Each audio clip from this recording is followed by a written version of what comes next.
Интересни изненади. Конкурс за най-здраво яйце, конкурс за най-писано яйце, но най-атрактивна е томболата с над 100 награди.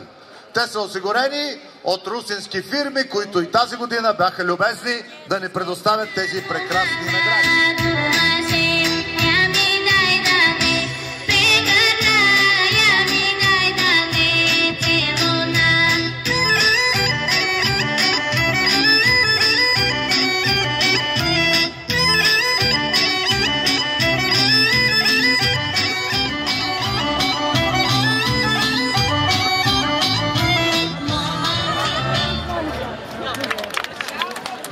Организиран от Община Русе.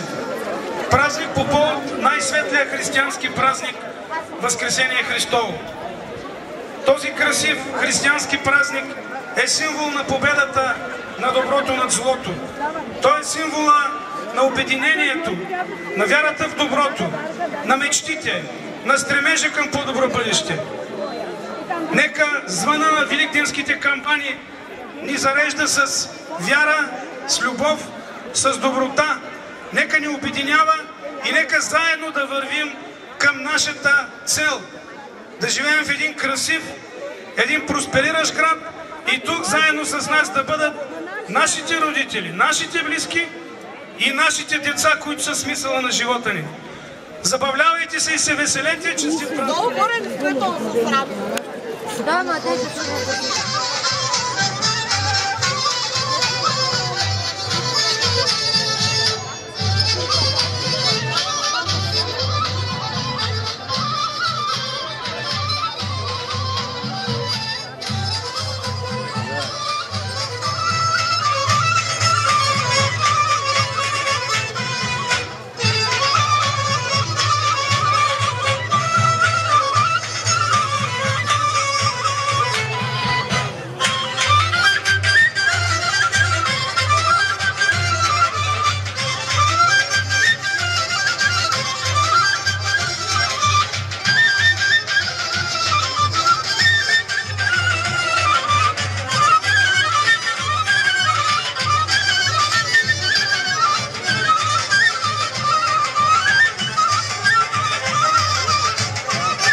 Има разкоса да ни излъжат.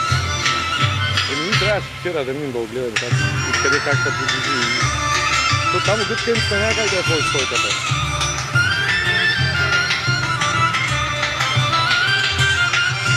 Но тръпка, трябва 5 секунди казваме.